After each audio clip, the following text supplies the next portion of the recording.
That music blew my eardrums just then. Yeah, Good my phone said I done. couldn't turn it down. It was like iOS system limitations. That is the entire work of John Curtis, everybody. That was a bit of Well genius done. there. We really like that. Well Brilliant done. Can I just stuff, say, Jay. even when Paul goes, ha! Yeah. Hello, Oh, everyone, and welcome to another EV Cafe. And today we're focusing on the fleet sector that sits right in the sweet spot. Did you say something, Paul? no. No. Okay. Standard. The fleet sector that sits right in the sweet spot, and that is mid-sized businesses with 50 to 200 vans who are also navigating the transition to electric vehicles. These fleets are too big to ignore, but often lack the dedicated resources that larger operators have. How do they tackle infrastructure, software, policy, operational challenges, and the list goes on? And that's exactly what we'll be discussing today. As always, I'm Johnny Berry from the EV Café and Naguna, joined by the fantastic EV Café team, Paul Kirby, Sarah Sloman from Paythrough, John Curtis, Ops Director for EV Café, and many more titles, some I can't say on air, and Sam Clark from GridServe. Paul, I'll start with you. We talk a lot about large fleets and small businesses, but mid-sized fleets, why are they important and why are they in a tricky spot? What's the biggest challenges they're sort of facing today, you'd say? I'm not sure how many questions you want me to answer, but we'll give all of them a go. So I mean, the van sector is tricky, full stop. So again, vans seem to fall in this crack between cars and trucks. You know, everybody gets excited about trucks, everybody gets excited about cars. Vans kind of fall in the middle. Now, then you go into the large fleet and then the SME sector. Now, I think the SME sector, and as in this very small fleets, the fleets of 5, 10, 15 vans, and the vans of 50 to 250 are in a similar place. They're underserved by the market as a whole. Having spent many years in leasing companies, you get less excited about those deals that are in between the 50 and the 250. And it's a different kind of people that look after that often the more transactional kind of deals. And they're not getting the help from the lease co's.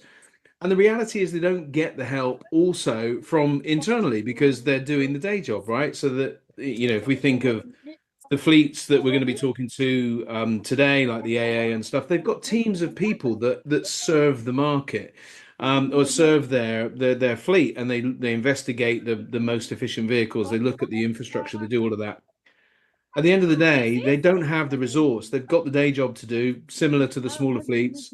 They seem to fall between a crack, similar to the smaller fleets, but they have all of the challenges of the larger fleets because a typical business might have 50, 60, 100, 200 vans.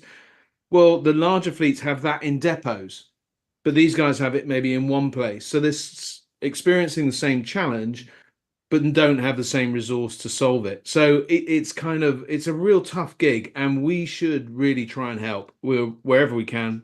Energy, charging, vehicles, all of those things really need to focus in on that sector. Otherwise, we're going to stall again if we don't focus on it. So what would be the first thing that you'd say to these fleets? And Paul, what's the first action they can take? Call me. Shameless plug. No, what I would do is really understand your driver base and understand what vehicles are out there for your use case. So drivers and what can they do, what's their attitude, and what vehicles are out there to meet the need. And then you've got to wrap in, what do I do about putting energy in those vehicles? So it's sort of three things, really. Thank you, Paul. And Sarah, with your amazing virtual background, it's amazing what Teams comes up with nowadays, but she's not really there. It's just all a digital background. When it comes to government support for mid-sized fleets, what are you seeing on the ground? Yeah, you kindly asked me this yesterday, and I did do some research, and I'll admit it's a little confusing. There were so many grants, so say, available that had so many conditions applied to them that I myself just sort of went, oh, I don't know, which I guess, though, if you are looking at, you're going to know your fleet better than anybody else. So I would always recommend that you look at those grants first. It could be anything from the charging infrastructure itself through to obviously vehicle support too, depending on the weight of your vehicle. So that's what I learned last night when you asked me that. But in terms of other support, I'd just say encouragement. There are so many fleets now that have taken the plunge. You are in an advantageous position to kind of copy them, see what's gone well, what hasn't gone so well, and fast track your own evolution to zero emission transport. Now, I've been very privileged to work with what was then the UK's largest EV fleet back in 2018, 2019. Feels like a lifetime ago. And it was really tough then, really super tough. We had to make do with what was available on the market, using cars instead of vans, by the way. So looking at what payload and functionality that vehicle had. Now there is so much choice out there for what vehicle you might wish to next invest in for your fleet. But I would say, don't rush. Start planning now. Measure twice, cut once. That would be my first piece of advice for anyone looking to transition their fleet with government support. Thank you, Sarah. And finally, Sam, on the charging infrastructure front, we can see that large fleets have the dedicated resource to go and do a proper job here. But how can mid-sized businesses approach it differently to larger fleets when they don't necessarily have all that resource and are able to do proper tender rounds and stuff like that?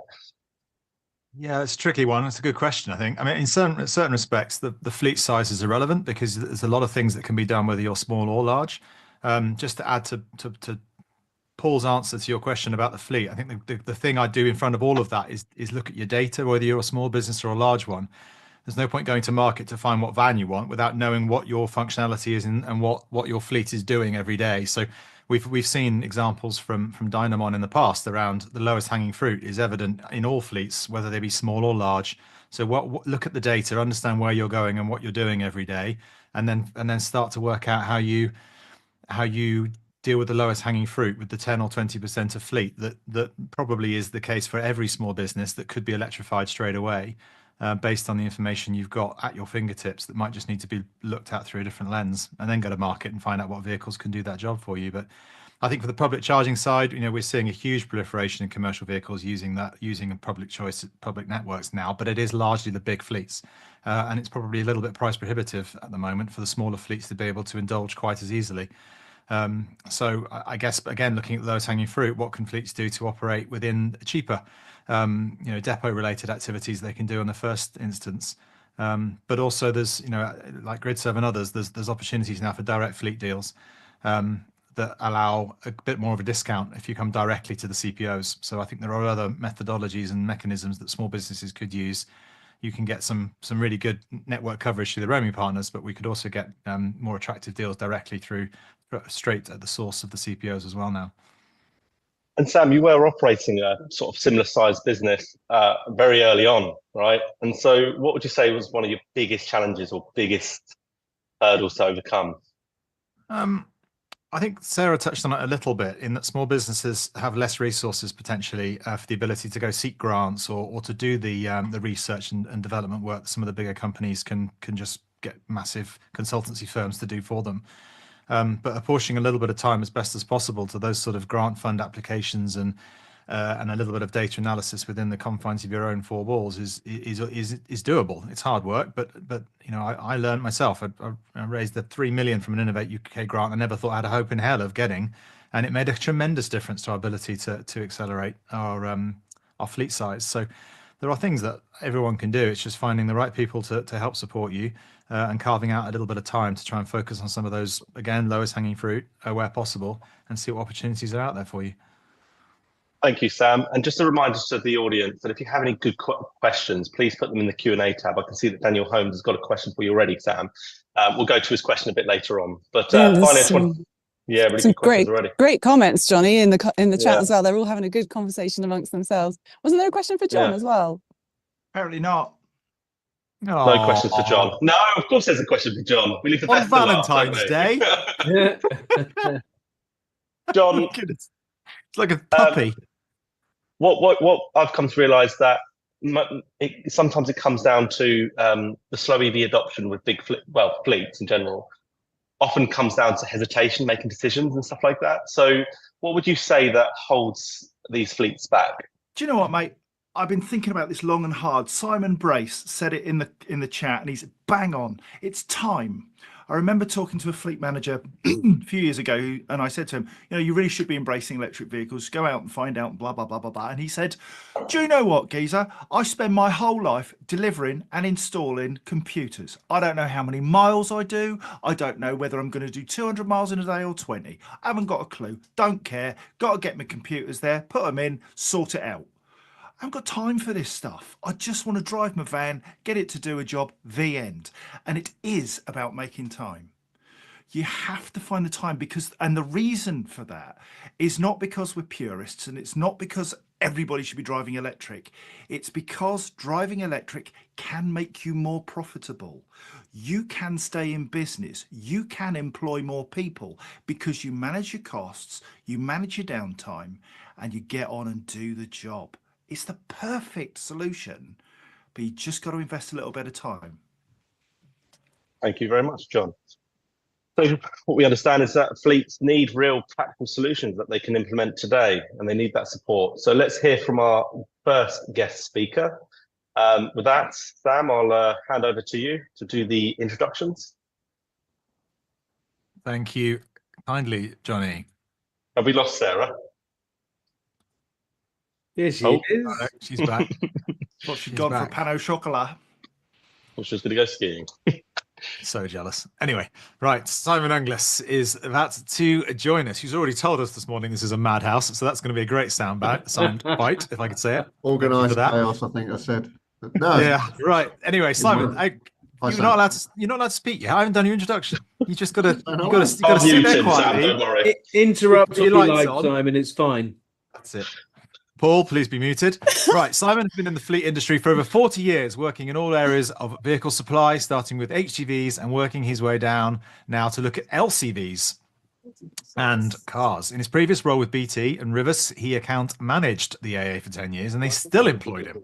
He has worked in business development, account management, operations, and fleet management. And a fun fact, outside of work, he enjoys cycling, rugby league, which is that rugby which is like rugby union, but not as good, and football are his passions. So, Simon, welcome. Thank you for the, what are they called? The Star Trek lights. That's brilliant. We're enjoying that. And welcome to the show once again. I don't know how many times you've joined us now, but it must be 2 or 3, I reckon. So thank you once again for investing some of your time in our madhouse, as you call it. That's fine. I like it. A bit of chaos. So what are your thoughts then on the questions that Johnny posed to us this morning? What's your feedback based on what you heard from us today? I'm trying to remember all the questions now. Okay, so I'm actually sat here making some notes, which is for me great preparation, as you're probably aware. And I think what we've learned already is that as we transition, is having somebody in my team. I do have a team where I'm quite fortunate, so it's to support every driver. So where I think of every patrol who's getting a new van or and needs a charge box and then the reimbursement, is a new journey for him. Whereas, as a team, this is something we do as part of our day job now. But for every one of them, it is a new journey. So supporting them through the process in the first instance, and hearts and minds is so important. Is keeping is making the whole thing a brilliant experience. Now that does take a lot of management time, in effect, team time. So that investment, but it's okay, but I've got a team where we can do that. So I think that was the first thing.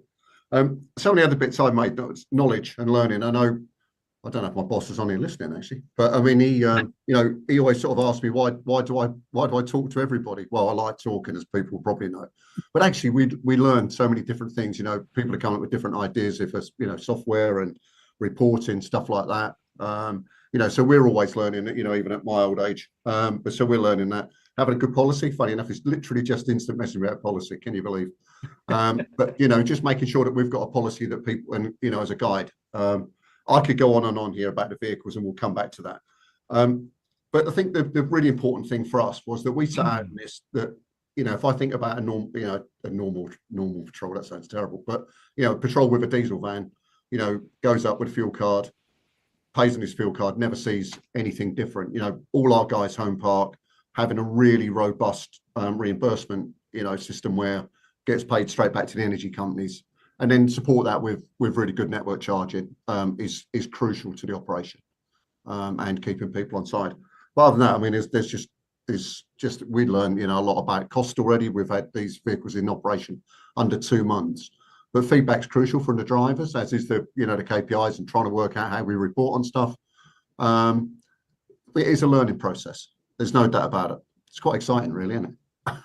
Vans and learning. Paul.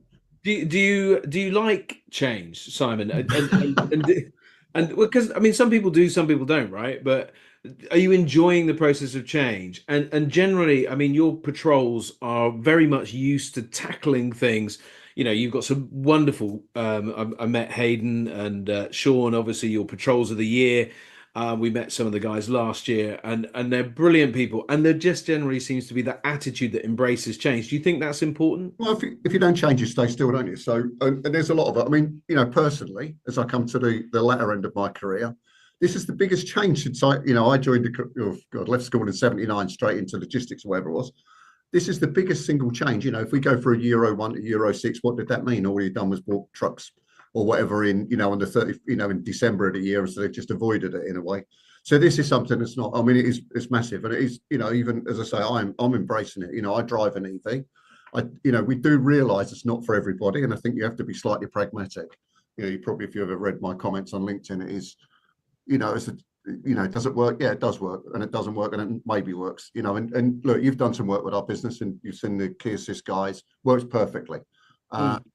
The guys on the patrols roadside, I think it's more of a compromise, but it's starting to work. And I think that's, you know, as we go through the next few years, and probably from that, there will be compromise because there's a payload issue. You know, it's not as easy just to fill up as you do with diesel. But, you know, drivers love driving them, you know, they seem to be towing okay. And I think you just learn, you know, how we allocate, I guess, that the operation will learn how to work with the van as well. So. And what is it, the methodology that you approach? I mean, I know that you're learning a lot, but so you learn, what then? What's the next steps? That's an interesting question. I think, look, it's so early in our journey that, you know, we've already made sort of step changes. I'm not obviously going to mention names of people we deal with, but we changed the reimbursement company, and how we use network charging's already changed. We've looked at you know, even home chargers from where we started out to who we're using now. And I guess that you know, as change happens, it's then embracing how we change it. And I think the interesting one is, for me, is how we've found out already, but, you know, we're so early in this, is, you know, we've got some KPIs that we've set ourselves and some expectations, but it's how we report on that. And it's quite interesting because we have so many different sources of data, you know, and part of it was, you know, ensuring that patrols charge at home as opposed to just relying on network charges. Got a big difference in cost. You know, so how do we compare the number of home charges in a month compared to the number of shifts on, stuff like that. And it's not checking up on them, by the way. It's just making sure that we get best value and understand, you know, patrol behaviour and then sort of like can sort of craft where we go from there. So we're seeing some really, you know, look, let's be honest, these guys in the first place were all volunteers. You know, the hearts and minds about, you know, where we are now, and I guess as we transition across the next few years, will become more difficult. You know, these guys have all got home driveways, can have a home charger. You know, and so we, you know, it's just how we learn from this to where we get to, you know, when it gets more difficult, really, I guess, is and it's partly not really knowing what we want as well. I know what we want, but you know what I mean, what we're going to get. And I think that, you know, that was a conversation I had with one of the software providers yesterday, was, you know, I don't know what I want you to do for me because I don't know what we can get or where we need to get to. Does that make sense? And I think that we'll sort of that will shape itself over the next 6 to 12 months. John, you got hands up. Yeah, Simon, I'm really interested in the Iveco e-Daily that you've got on your fleet, because you mentioned towing, and that's one of the things that particular vehicle can do. It's a cracking bit of kit, and you can have electric power takeoff as well. Yeah. How's that working for you?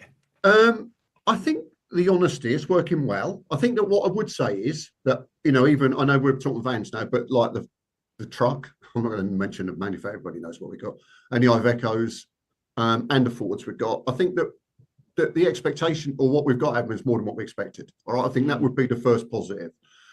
The Ivecos in particular are used currently. We use them as more as depot support vehicles. So if I've got one of my, these ironically, a diesel truck off road, then we can stick a recovery patrol straight in. We're actually changing that. Partly we've invested in some depot chargers, which get installed hopefully in March, and then they'll become more frontline, because I think what we've relying purely on network charging for those vehicles is proved difficult. It's not, they're too big to take home. I mean, they are spectacular, to be fair.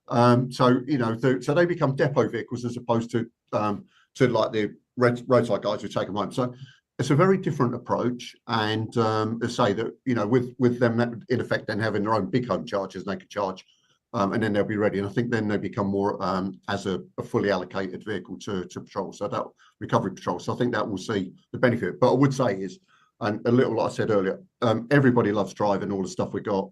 Patrols love them, and all that stuff. And I think even the feedback from our members being recovered on these and that has been really positive as well. So.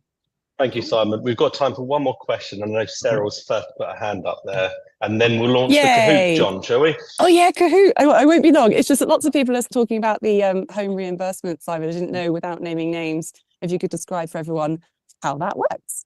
Yeah. So in fact, I think you did mention that somebody from that particular company is on the call. But yeah. So I've got to be careful how I put this now. See if I've done my homework. Nice. So basically went up. Yeah. So what basically is that when a patrol charges a vehicle at home, the charge is picked up by a company, and then in effect they charge us, we repay them, and then they reimburse the energy provider direct. Partly, look, we are aware, not necessarily.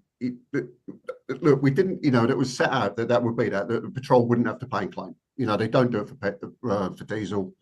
So that was what it was, that has to go directly to the energy company. Now we do realise that will have challenges going forward. There will be people with prepaid meters. And we're actually looking to see if we can do slightly different with those guys, so to understand how that works for the future as well. So, we'll probably go a little bit off. Here we go, off piece. There you go. There's a good pun for you.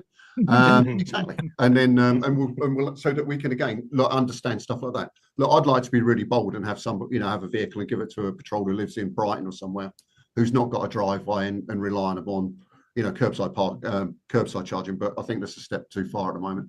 My boss has lost enough air from me already, I suspect. John, shall we launch the Kahoot? Let's do it. Right. Let's share that bad boy. Can you all see it? So let me just shuffle this so that I can start. Okay, so get ready to join, everybody. We have a question about the AA and what they're doing with their cheeky Kahoot, with their cheeky Iveco, rather, e-daily. So you've got a QR code here or a game pin. So go to kahoot.it, put that pin number in or scan that QR code, pop in a little name, whatever you want to be known as. Keep it clean, you horrible lot. Thank you, Seb. Hero Duck 79, Ian T. Van Man's even in. Oh, I wonder if that's, well, anyway. Rob, is that Rob? Interrupting PK, that'll be Sam. Right, anybody else want to join? Oh, this is good stuff. We got a few of our followers joining. Right, shall we start it? Ready, steady, let's do it. So, the AA's Iveco EPTO, I mentioned it earlier. What's the maximum electric power takeoff of the AA's Iveco e-daily in kilowatts? Is it up to 15, up to 45, up to 30, or up to 50 kilowatts? So, red, yellow, green, or blue, they're all the same if your name's PK. Is it written on the side of the van? It is actually written on the side of the van, but I actually don't know which one Simon has, because there's more than one. Oh, good point. Good point. Eagle eye. So, thanks for spoiling the game, Sam. You can't come again. Party pooper. It all might be wrong. We need to bow to Simon's answer at the end of it. This is all going so well. 3, 2, 1. Okay, so 8 up to 50 kilowatts, 5 think up to 45, 7 up to 30, and 3 up to 15. So there is no wide understanding of what the EPTO is on an Iveco e-daily. And as far as I know, Simon, yours is up to 50. I thought it was, to be fair. I was just Excellent. Good. Good. Glad that you're confident. Who was on the leaderboard, John? I can't remember because I've closed it down. I'll get that information in a minute. It's definitely not Sam. Okay. you could have asked how much it towed. I'd have known that.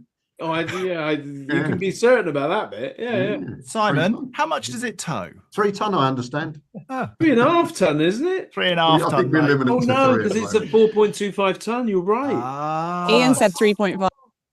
Isn't it 2.75 then? No, I think we work on 3. Well, that's what a clever engineer was telling me anyway. Right. It's good to know that this area is so easy to understand. Well, this is the point about lots of derogations and legislation that's currently ongoing. So, but it'll always be at 4.25. It'll be 2.75 or 3 or whatever it is. But yeah. Marvelous. Thanks for that With clarity, that- Paul. Thank you, Simon, and brilliant insights Amazing. as always. It's clear that there's a need for tailored solutions rather than a one-size-fits-all approach. As always, with this, when it comes to transition to EV, let's keep the conversation going with our next guest. Sam, over to you. Thank you very much, Johnny. And Simon, by the way, just before I start, I think I put my hand up earlier just to say about your patrols of the year that whilst Kevin and I have done lots of attempts, we've always been supported by your patrols of the year, and they are incredible human beings and they are immaculate in their delivery of their services. So I just wanted to shout them out because we don't mention them very often and they are quite incredible. So long may they continue. Anyway, I move on. Keith Shorter. If you'd like to come on camera, getting you ready. Thank you, Simon.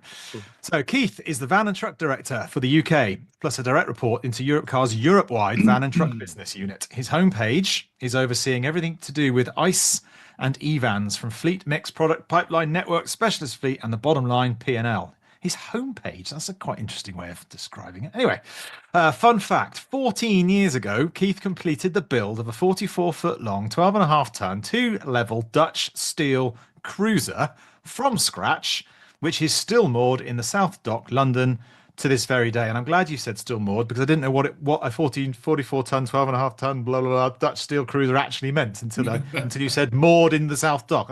It's a boat. Yes. But yeah, that's interesting. I'd love to know more about that as well. What on earth is that about? Anyway, Keith, welcome to our show once again, and thank you for being part of it. So, happy Valentine's, everyone. Hope you all had flowers and chocolates. I just need a little bit of help from the team. I don't know if you can see this. Ooh. Wait a second, Roses Keith. I'm are going to red. spotlight you. I'm going to spotlight you, Keith. Yeah, okay. Oh, that's There we go. brilliant. Yeah, I'm going to read it out, Keith. Yeah, I'm not reading that out. Are you horny for Evans too? I'm not sure where it comes from, but I think the trick might be on the inside of the card. Oh, we can't see it. Oh, thank God for that. Oh no! Oh dear. Unbelievable. I've been dear. found out, everyone. Don't see it looking big. Thanks, Paul. Much appreciated. Brilliant. I love that. Oh, okay. Maybe it's time we got that video out of Paul humping a van. Oh, that's in the locker. Stop it. It's a big day for Europcar, Keith. Indeed, yes. So, for announcement, I know our topics here is how we can offer flexibility for short and long-term hire, and especially in these in our B2B fleets, the 50s to the 200s. So, if you take one of our B2B products, or on one of our B2B products from the 1st of April this year, no premium to go green. ICE van, EVan price parity from 1 day to 2 years. Amazing. Wow. And that's our big announcement for the day. So thank you for letting us on. So I think in terms of supporting customers moving, that literally is, you can come and try something for 1 day, 1 week, 1 month, 1 year, whatever suits from what we have on our fleet. So, and the fleet's growing. This year we'll see the fleet into 4 figures for the EVans. So, which is a milestone for us. That's a lot. That is a lot, isn't it? Yeah, it's great to see. What makes you believe in EV, Keith? Because, it would be so easy just to keep doing the same thing, keep churning out diesel vans, because that's what your customers are used to. Why are you championing them? Let's go back to why we're doing this. We're doing this because of clean air outside of our children's schools, in our environment, the quietness around the operation of an EV. That's, you can't stand still. We all have environmental concerns about the planet, and EVans is just our little arm of helping those solutions. So I think, if you like change and you like moving forwards, it's exciting times as well. And we're starting to see the product now and pair with the right businesses as well. So we're starting to get some traction in the right way. I love the comment from Dan Hawkes in the chat. He says, "Rent with parity whilst we wait for government clarity." Isn't that clever? Yeah, indeed. Well, we could be waiting forever for that, to be fair. So, What you do, Keith, is you bring a flexibility to fleet operators. So what I understand from fleet operations is diesel vans can spend some downtime in the workshop being fixed. Sometimes you need flexibility when you're operating, where you can have more vehicles or less vehicles and move your fleet commitments dependent upon the business you've got. And working with you guys, you can deliver at short notice vehicles right to the door, get them doing a job very quickly. Yeah, 84% of what we do is delivering collection right to your door, wherever you are, whether that's at your business, your home, or on a work site. So that certainly helps. I think here with the businesses is that I think there's an apprehension to go and secure a vehicle, an EV vehicle, to replace an ICE vehicle for a fixed or finite amount of time when contracts change. So it may well be that this contract suits EV vans. You're all in one central area, you know where your staff are, etc. You know what your commitment is, but the next contract 9 months down the line might be for 200 mile away, and then we fully understand in certain vehicle types you still need to have an ICE vehicle then. So the ability to flex and move your fleet around and just to try is a great thing. I know you picked up earlier on there being a barrier. It takes time, fleet managers having time. And yeah, we come across that. They can easily kick the can into the long grass, So, but for us, just try it. Just take one, take two. Getting the drivers on the side is your biggest win. The feedback we get, and I know one of the questions I was posed was, give a taster of what an EVan is like. It's smooth, it's quiet, it's efficient. And that's the feedback you get first from the drivers. The range isn't always an issue because you should have paired the right vehicle to the right driver in the first place, or the right use case within a business.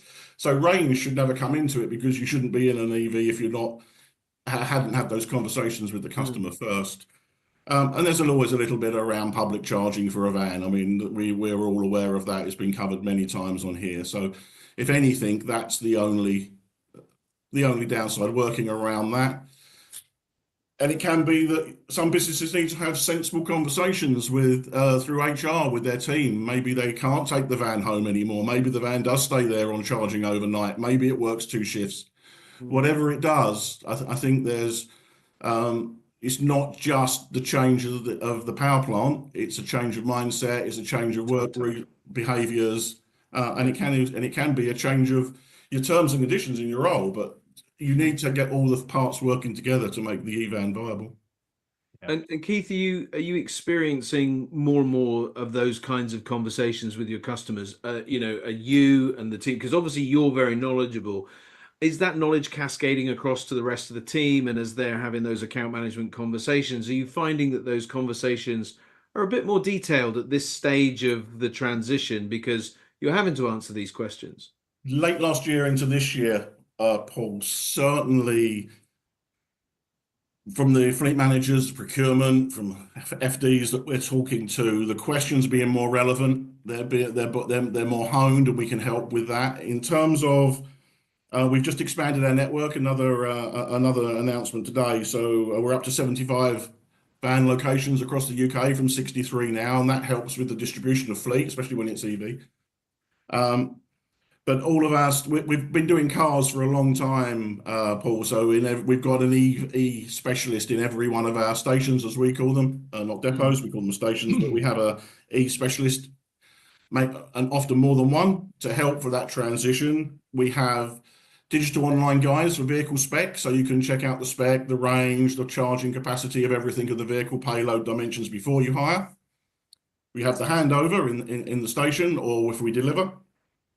And then on top of that, we have detailed vehicle information cards available digitally as well, so you can understand how to release the charging cap or release a cable or navigate around the dashboard.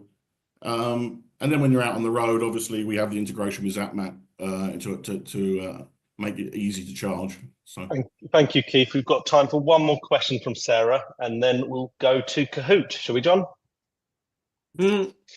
Yay! Thank you. It was mostly praise followed by a call to action. What I absolutely love about the Europe car approach is, yes, holding hands. So explaining to the handover moment where all those different things that cause people problems lie. So how do you charge it? How do you open the charging flap? How do you even adjust the seat? Sometimes it's all complex and it's via a screen that no one's experienced before. And I remember meeting Tom Milditch last year at the Everything Electric show, and he had a big banner across saying, hire, don't buy. So just give it a try. And the call to action here and the full praise for you guys is just encouraging everybody, that classic thing. If each one of us encouraged one person, oh, they're too expensive, I can't be bothered. Just give it a go. Let's go away for the weekend. Let's hire a van for the weekend. It'll be amazing. Just like us leisure, it could translate to business. So yeah, I think if we could all challenge ourselves, that'd be the kindest gift of love.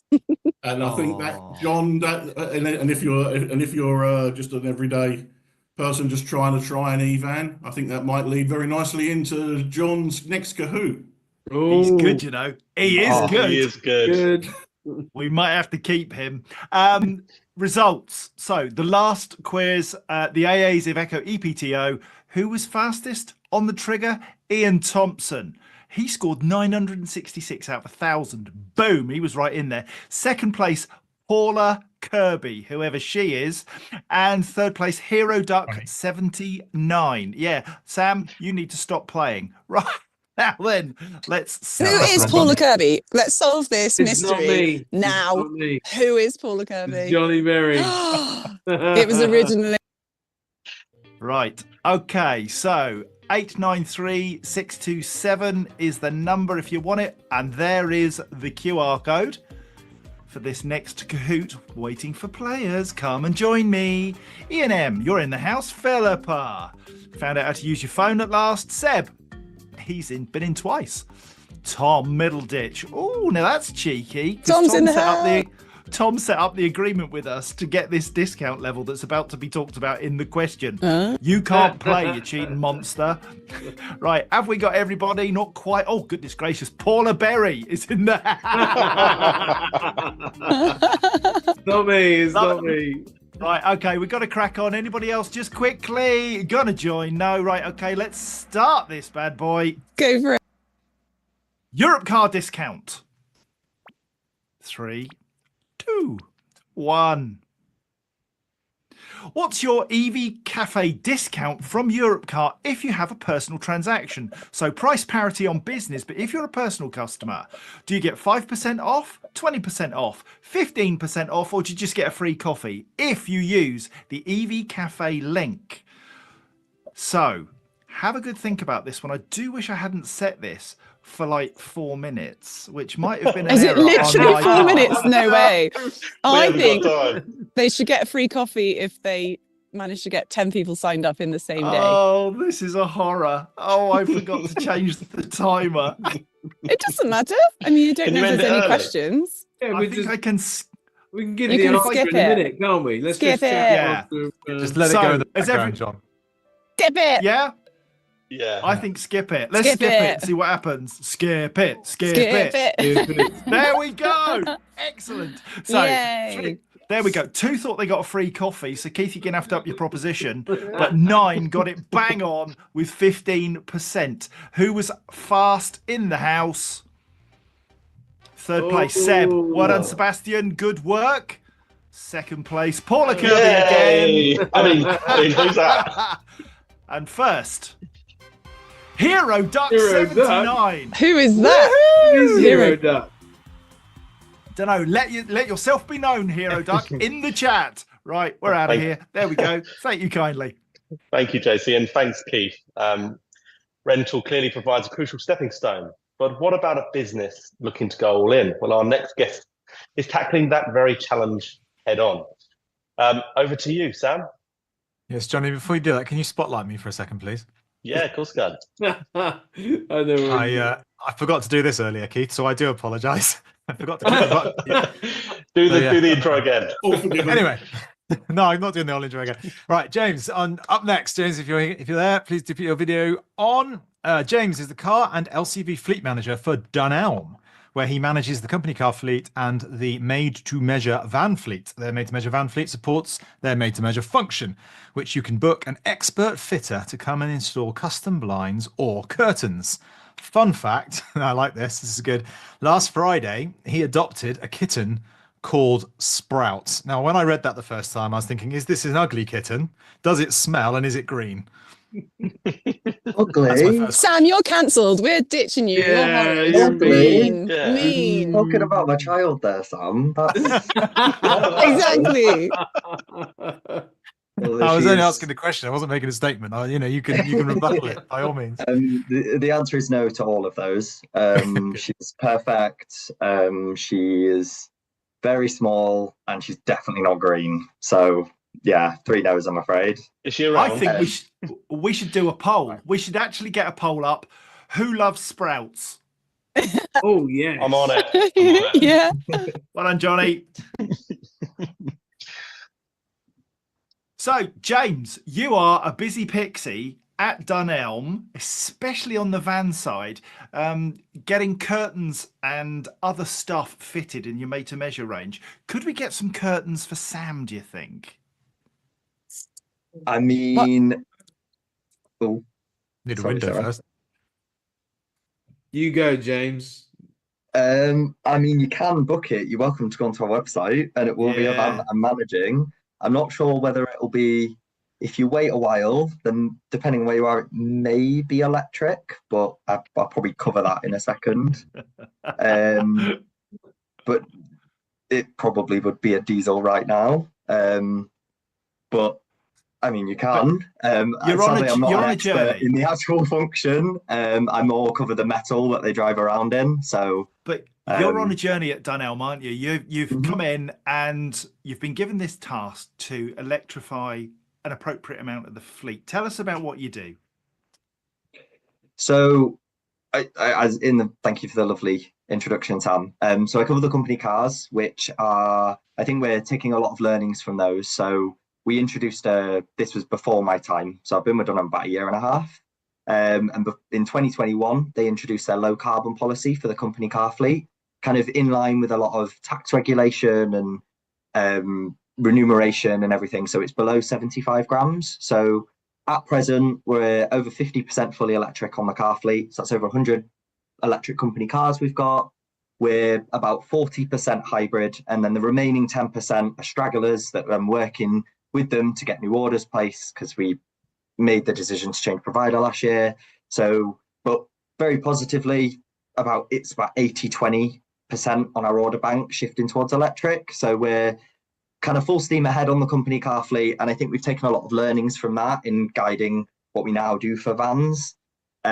So we don't have any electric vans on fleet. They are all diesel. We're currently in a renewal cycle at present. And I'm quite keen to kind of take the opportunity to set up electric van trials. So we're very early on our journey, and we're kind of looking at, I spoke to quite a lot of fleet managers that do operate electric vans. And I think a lot of the things that I've learned are, make sure you've got charging infrastructure understood and in place. So I've been learning all about charging and all the kind of nuances around that. And make sure you've got that in place before your vans arrive. So at present, we're just kind of narrowing down the model that we're going to go for.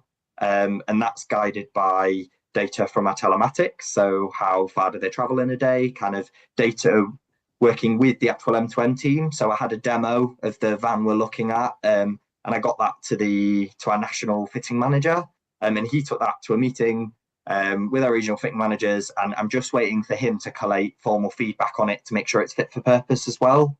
So I'm very keen to kind of make sure the vehicle's fit for purpose, it does the job, and there's no argument, I guess, almost against efficiency. So I'm considering all of these things whilst doing everything else that a fleet manager has to do, and all the other things that we're doing this year, which are really exciting. But yeah, so we're currently at that stage. I'm also in talks with charging companies to kind of understand what we'd need, how we support our drivers to charge. So I'm very aware that I think my kind of prediction is that we're probably going to need a bit more of a hybrid charging approach. So I don't have a depot, which would make my life very easy. But well, there's different challenges for a depot, but looking at it, I'm like, oh, it would be nice.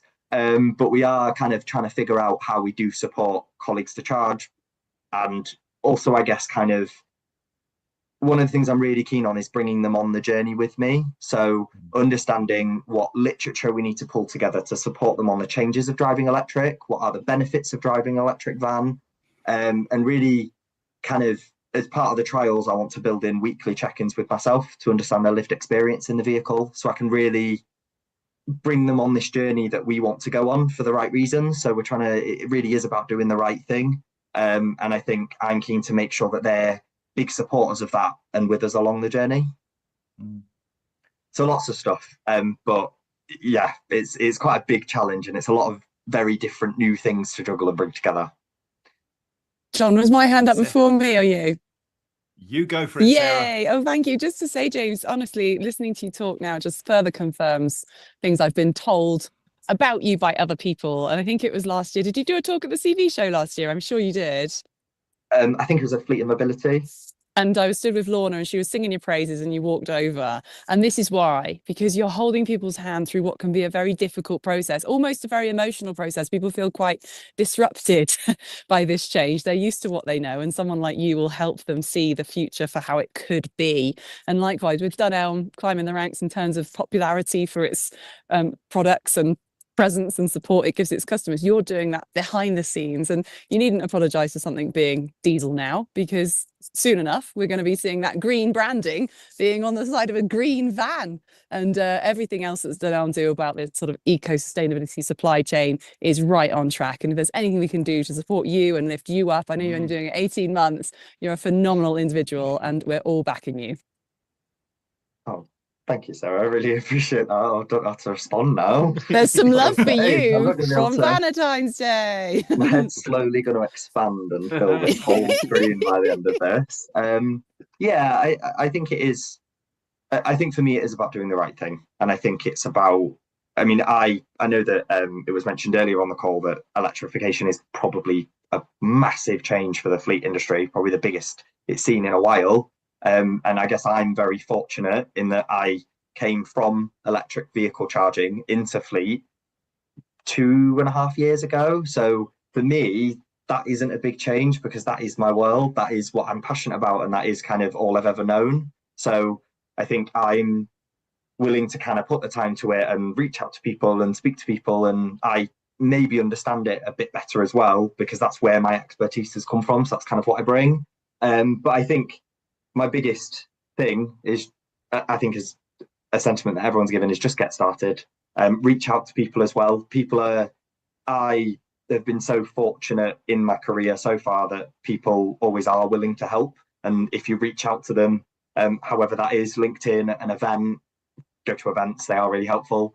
It is invaluable and it's always helped me. And I think we are in a very fortunate industry in that people are very collaborative, and because the driving message is to do, like we are kind of, it's in light of climate change and we're seeing those impacts more and more.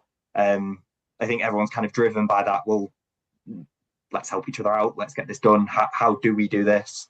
But it is a big challenge. And I think the hardest bit is probably the behavior change and nailing that. And that's the bit that I'm trying to figure out how we do that well. You've got your emotional support kitten now, though, so it's all good. Yeah.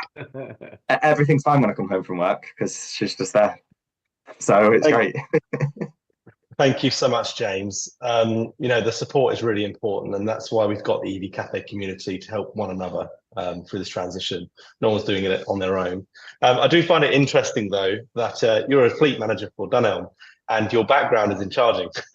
9 times out of 10, I'm speaking to a lot of fleet managers, and they've got a big history in fleet. But that's an interesting that that they see your experience with charging is very valuable here, because they know they've got to do a big transition. So I just find that interesting, James.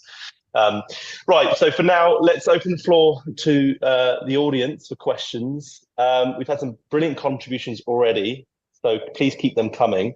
JC, over to you to field the top questions. But before you do, can I ask that Keith, Simon, please come back online?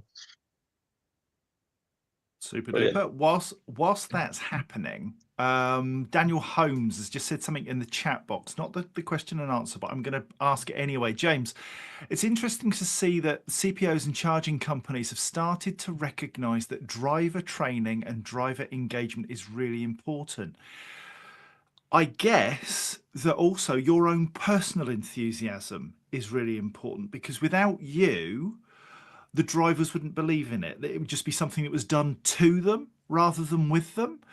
So the fleet manager's personal enthusiasm and knowledge is really key in this, isn't it? Yeah, and I think there's probably not something to cover here in too much detail, but I think there's an increasing almost expectation for fleet managers to be these very big advocates, often when maybe it isn't an area of expertise or it isn't an area of interest. I'm lucky that it is. So I'm a huge advocate for electric vehicles anyway. It's all I am known for talking about in Dunelm. But I think it's really important that because once a colleague moves to an electric vehicle, it's fine. And we see this quite a lot in general. When people go to electric, it's very rare that they switch back, and they tend to kind of get it. But before that, you kind of need that advocate to support them and give them all the knowledge they need. And I think it's about also making sure that they know that they can make a decision with all the correct knowledge, and they can make an informed decision. Like, that's the really important thing, is that they are making the decision with you, rather than feeling like, as you said, they're having the decision made for them. And I think engagement is really the core here. So I'm huge on colleague engagement and keeping people engaged and making sure that they feel supported to do their job whilst we do all of this as well. Absolutely. Now then, thank you, James, have we got Simon in the house, or is he cleared off? I'm just trying to. I'm still here. But You're still here, Simon. I had John, I had a question for Simon and for James, actually, if I may. It touches on what James just said. I think I'm someone that speaks to fleet managers all the time, and particularly in the truck sector at the moment. And Simon, by your own admission, you're at the latter stages of your career. You said that earlier, but you've embraced EV, right? James is clearly, a little bit younger than both of us. There's a generational thing here that I've discovered over the last year. I've spoken to people that said, look, this is all well and good, but I can't be bothered. I'm retiring next year, which is such a demoralizing statement to hear from people. You're not one of them, clearly, but is there a little bit of a generational thing here where people are needing to understand that the next journey, the next iteration of this development of electrification is going to require people to be bought into this for the next 10 or 15 years of their career? Yeah, I think so, because even if you look at, we did some patrol road shows a couple of years back, and even if you look at, as a straw poll, just asking, patrols what they, you saw a different, answers from male, female, and you saw definitely different across the age brackets. The younger and female were far more acceptable than probably older male. Having said that, I think I agree with what Keith said earlier, that if you can get somebody in one, and I think that's where we've seen it, particularly with the recovery operation, is that where we've had the Ivecos around and recovery drivers are jumping in, these are guys who are truck drivers in effect. And I'm not trying to be derogatory about that, but these guys, that's the industry I come from. So, but the fact is, I think that there's suddenly an acceptance that actually these things are really good to drive. We've noticed that with the Volvo truck particularly, that they absolutely love driving it. They're brilliant. And I think the same with vans as well. You see it with car drivers, don't you? Where, I'm not driving one of them. You put one in it and it don't sound right and all stuff like that. Well, no, actually you can hear the radio and you can hear a telephone and you can hear your partner talking. There's obviously got some down bits, but she's not listening, is she? It's a really important point you make, Simon. I think, and James, you've already exemplified kind of the mindset of getting people familiar with the vehicle before kind of thrusting it on them, because I think the idea of electrification is far more difficult for people to grasp than actually just going and doing it. And of course, what Europcar are doing is providing that opportunity to kind of just go grab a vehicle, test it, learn from it, and then, you know, in Simon's case, scale. James, you know, you're about to kind of engage, and I think that's the right way to do things, you know, giving people that touchy-feely kind of experience that deals with some of that fear that uncertainty can bring. Got a question from Ian Thompson. He's used the H word, dirty boy, hydrogen. And he's asking, he's posted a link to a report by Dr. Andreas Gorbach, board member of Daimler Truck, and who says basically EVs, yeah, they can do a job, but fundamentally he sees that there's going to be a hybrid solution for the heavy stuff, which is a hydrogen EV mix. Now, a hydrogen vehicle, you know, whilst we joke about it, is just another electric vehicle. This hybrid is going to work, Simon, yeah, for the really heavy stuff. Well, we sort of like, so we have a little hydrogen vehicle. Infrastructure is an issue. Let's put that out there straight off. But it's just quite interesting because I read that article last night, and then I read like the 3 million LinkedIn comments. You know, and it's quite you know, one end of the spectrum to the other, isn't it? I think that what people fail to recognise, and I'm going to say this with the utmost respect, is that, you know, the guys who are, you know, is that batteries are really heavy. All right, so, you know, payload, you know, and hydrogen as a maybe as a range extender works well because it's not as heavy. All right, so you're getting the range without. And in my own simple mind, I was trying to think, how do you have something where it says, well, actually, I've got a range, but that's the weight, you know, of the weight of the battery, and then there was the range, you know, with a battery, a hydrogen with an extender, and I would suspect that overall at you could probably get more miles per kilo of lost payload. That I'm saying that as a not a scientist or an engineer or anything really, but just as a throw out there. But look, we've sort of said it, and I mean, it's not. Let's be honest. That Stellantis, I'm going to mention them. They're now bringing out some hydrogen vans, aren't they? Yeah. It's an interesting prospect. We don't think there's one solution fits all. I know that there's people on LinkedIn who absolutely will slate me for this, but they're wrong. Let's be honest. All right. Let's be honest, they're wrong in the short term. No, who knows? I mean, you know, we know that BMW were testing some X5s with hydrogen. Toyota have been doing it. I know they got the guy, whoever replied to the Merck article last night, the Toyota guy got roped into it for being wrong for so many years and stuff.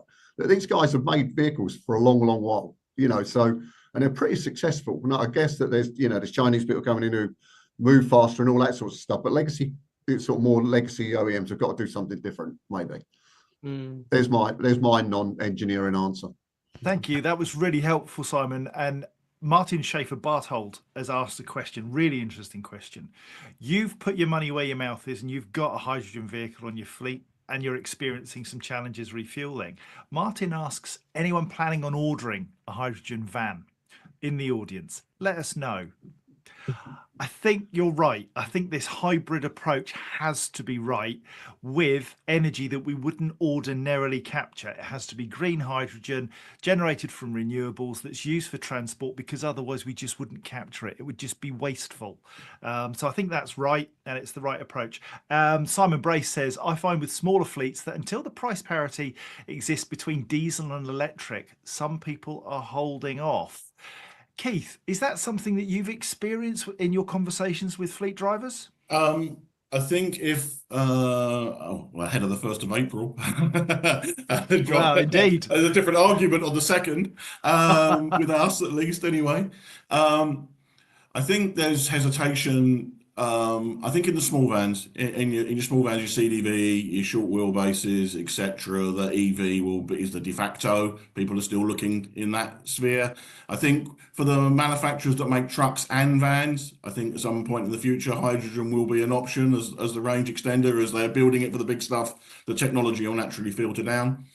We're way behind in the UK in terms of an infrastructure, ahead of I think Germany's got 800 filling stations. I think we've got just down to 6, I believe now at the moment for the public. So yeah, we're a little way off. I think price parity EV versus ICE. Yes, there's still a difference in the purchase price, we'll just be able to negate that by balancing up how we calculate look at the cost of holding a vehicle, and there is less downtime, etc. on an EV. There is less tires and brakes, etc. So we can look at it as an overall picture of TCO. Well, I have to say, I think all three speakers today are really pushing back the boundaries, and your price parity, Keith, is utterly stunning. I think Simon taking all of the challenges that transport currently has and hitting them head on, and James with your enthusiasm and structured approach to the transition, utterly brilliant. What a great webinar. JB. Thank you, John.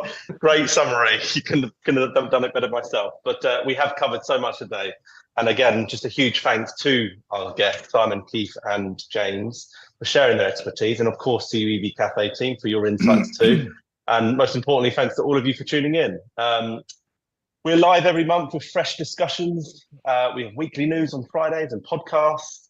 So check out the evcafe.org for more. Until next time, we're the EV Café. And EV Café, it's on. It's on. Beating.